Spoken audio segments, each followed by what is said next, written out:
Hello everyone, I welcome you again on this 10 minute study series. So the topic of our today's discussion is importance of wealth management part 3. So last session के अंदर हम लोगों ने alternative assets और debt products को discuss किया था. आज के सेशन में we will be starting with insurance itself. So हम लोग वेल्थ मैनेजमेंट प्रोडक्ट्स को डिस्कस कर रहे हैं. So insurance is a financial contract और a policy and a form of risk management in which an individual, organization और an entity pays a regular fee known as premium to an insurance company in exchange for protection or coverage against a specific potential financial loss or risk itself. मतलब जैसे मान लो अगर आज की date में हम लोग गाड़ी भी लेते हैं ना, तो गाड़ी की भी हम लोग इंश्योरेंस करवाते हैं. क्यों करवाते हैं? ताकि अगर कल को कोई एक्सीडेंट हो जाए तो उस केस में जो क्लेम है, फंड्स का क्लेम है, अगर कोई आकर के खड़ी खड़ी गाड़ी को आपकी कोई खड़ी खड़ी गाड़ी को आकर के हिट कर जाता है तो आप लोग जो है वो इंश्योरेंस क्लेम कर पाएँ. सो ये आप लोगों को जो है वो पोटेंशियल फाइनेंशियल लॉसेस जो फ्यूचर में हो सकते हैं उनके अगेंस्ट जो है वो कवरेज देने का काम करता है insurance. So this is insurance. अब अलग अलग तरह की इंश्योरेंस हम लोगों को देखने को मिलती है. Life insurance, health insurance, disability insurance, auto insurance और home insurance. So life insurance जो है it protects family with a pay out upon death. मतलब अगर इंडिविजुअल की डेथ हो जाती है तो उस टाइम के ऊपर जो इंडिविजुअल की फैमिली है उसको प्रोटेक्ट करने का काम किया जाता है लाइफ इंश्योरेंस के थ्रू.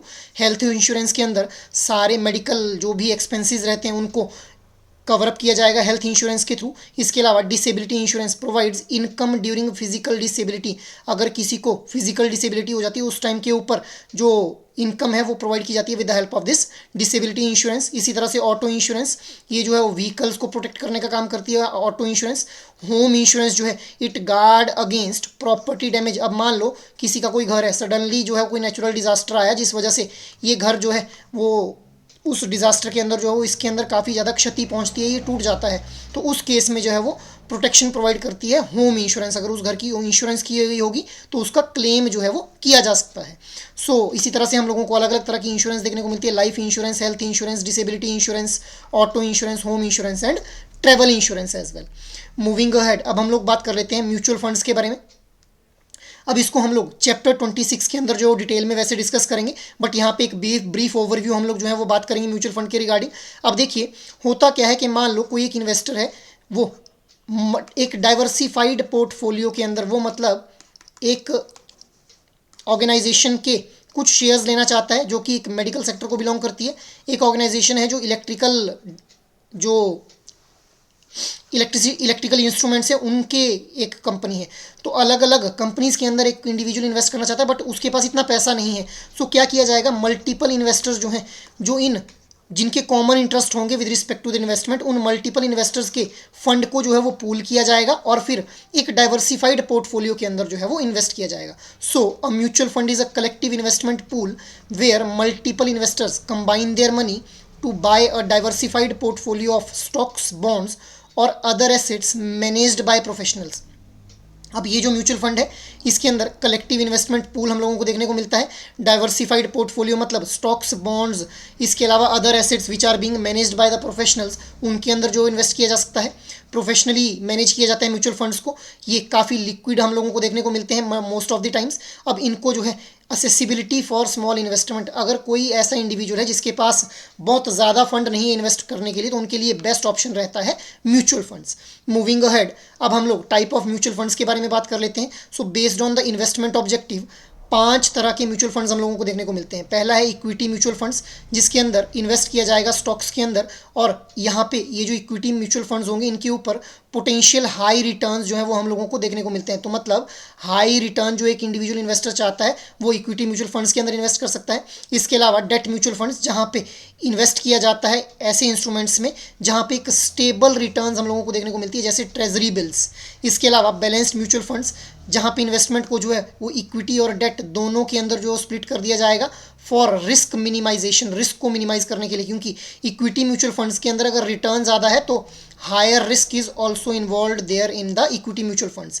इसी तरह से नेक्स्ट इज सेक्टोरल फंड्स, जहाँ पे फोकस किया जाता है ऑन स्पेसिफिक सेक्टर फंड्स, जैसे IT with a return tied to the sector performance. IT sector अगर बूम करेगा तो इस सेक्टर के जो भी फंड्स, जिन इन्वेस्टर्स ने इन आईटी सेक्टर के फंड्स में इन्वेस्ट किया होगा उनको जो है वो अच्छा खासा फायदा देखने को मिलेगा. Next is ELSS. ईएलएसएस क्या है? इक्विटी लिंक्ड सेविंग स्कीम्स, जहाँ पे टैक्स बेनिफिट प्रोवाइड किए जाते हैं एक इंडिविजुअल इन्वेस्टर को with a 3 ear lock in period itself.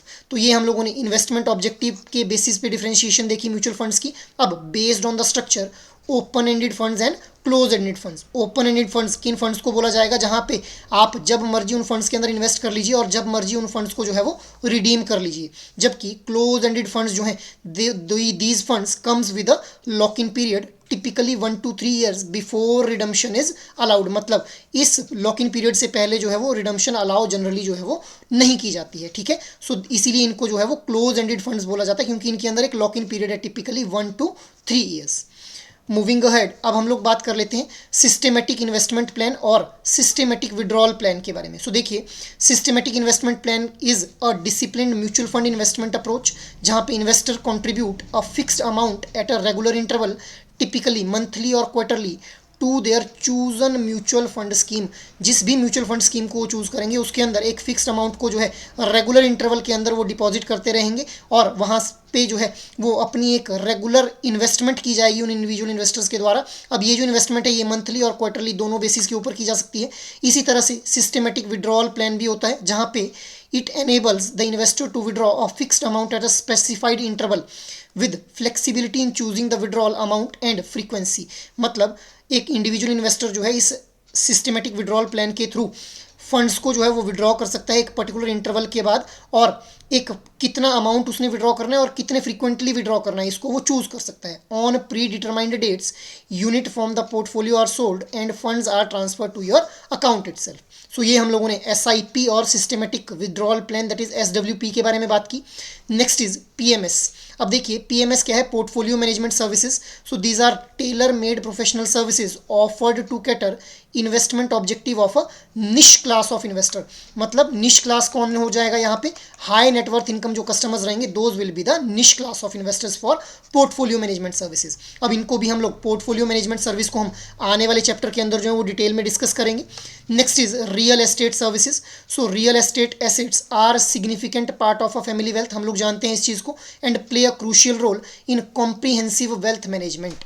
So real estate funds की अगर बात की जाए, so these are investment vehicles that are used by investors to invest in real estate projects और real estate linked securities. Real estate projects के अंदर जो है वो इन्वेस्टमेंट की जाती है इन्वेस्टर के द्वारा, या फिर ऐसी सिक्योरिटीज जो कि रियल एस्टेट के साथ लिंक्ड है वहां पे इन्वेस्टमेंट की जाएगी with the help of this real estate funds. Moving ahead, next is retirement planning. अब रिटायरमेंट प्लानिंग के अंदर aligning investment with the retirement income goals. अब हर एक इंडिविजुअल की एक रिटायरमेंट एज रहती है किसी भी डिपार्टमेंट में जब वो जॉब कर रहे होते हैं। सो उस रिटायरमेंट के बाद उसने अपनी एज को किस तरह, अपनी जो लाइफ है उसको किस तरह से प्लान करना है, अपने जो एसेट्स हैं जो फंड्स हैं उनको किस हिसाब से जो है इन्वेस्ट करना है वो बताया जाता है with the help of this retirement planning service. It requires a 360 degree approach considering need की ज़रूरत क्या है कस्टमर की, कितना रिस्क लेने की उसमें टॉलरेंस है, और उसके लाइफ स्टेज के गोल क्या हैं, वो कौन सी लाइफ स्टेज के लिए जो है वो अपने गोल्स को प्लान कर रहा है। सो wealth manager create tailored solution across asset classes for the retirement. तो जो वेल्थ मैनेजर रहेगा वो कस्टमर की नीड के अकॉर्डिंग ही जो है वो कस्टमाइज्ड सॉल्यूशंस जो है वो कस्टमर को प्रोवाइड करेगा अलग अलग तरह की एसेट क्लासेस के अंदर इन्वेस्ट करने के लिए। अब ये जो वेल्थ मैनेजमेंट है इसको भी हम लोग वैसे नेक्स्ट सेक्शन के अंदर डिटेल में डिस्कस करेंगे। Next is strategic asset optimization. अब स्ट्रेटेजिक एसेट ऑप्टिमाइजेशन के अंदर वेल्थ मैनेजर जो है वो असिस्ट करते हैं in optimizing the assets. Optimizing the asset की मतलब क्या है कि कौन से एसेट्स में जो है वो इन्वेस्ट किया जाए जिससे मिनिमम इन्वेस्टमेंट के थ्रू और मैक्सिमम रिटर्न जो है वो अर्न की जा सके, including tax and saving management, और किस तरह से टैक्स को भी बचाया जा सके, ऐसे एसेट्स में इन्वेस्ट किया जाए जहां पे रिटर्न भी मैक्सिमम हो और टैक्स सेविंग भी की जा सके। So they provide investment advice and a global view of financial situations, analysis lead to defining asset strategy and implementing financial actions. So इसको भी हम लोग जो है वो वेल्थ मैनेजमेंट के अंदर डिटेल में डिस्कस करेंगे। इस चैप्टर में वेल्थ मैनेजमेंट में जो भी हम लोगों ने पढ़ना है उसका एक ब्रीफ ओवरव्यू आप लोगों को दिया गया है। Next is will writing. अब देखिए, अगर विल राइटिंग नहीं की गई हो तो जो भी पर्सनल एसेट्स होते हैं जैसे रियल एस्टेट हो गया, स्टॉक्स हो गए, या फिर इन्वेस्टमेंट्स जो की गई हैं एक इन्वेस्टर के द्वारा, वो ऑटोमेटिकली लीगल हायर जो होता है, जो लीगल वंशज होता है उसको जो है वो ट्रांसफर कर दी जाती है, जिस वजह से कई तरह के इश्यूज जो है वो हम लोगों को देखने को मिलते हैं. So a will is a legal document specifying how asset should be distributed after one's death. It provides the flexibility to choose inheritor and modify the will as needed by the investor itself. Simplifies matters for the family after one's passing, preventing conflicts. अब will writing अगर की गई हो तो बिन मतलब के conflicts जो है वो फैमिलीज के अंदर नहीं होते हैं जब भी एक इंडिविजुअल इन्वेस्टर की जो है वो डेथ हो जाएगी जिसने अलग अलग तरह के एसेट्स वगैरह के अंदर जो है वो इन्वेस्ट किया होता है, चाहे वो रियल एस्टेट एसेट्स हों या फिर स्टॉक्स हों या फिर अलग अलग तरह की अदर इन्वेस्टमेंट्स हों. So now try to answer out this question guys. Dash enables investors to withdraw a fixed amount at a specific interval with flexibility in choosing the withdrawal amount and frequency. Your options are systematic investment planning, systematic withdrawal plan, equity linked mutual funds, or none of these.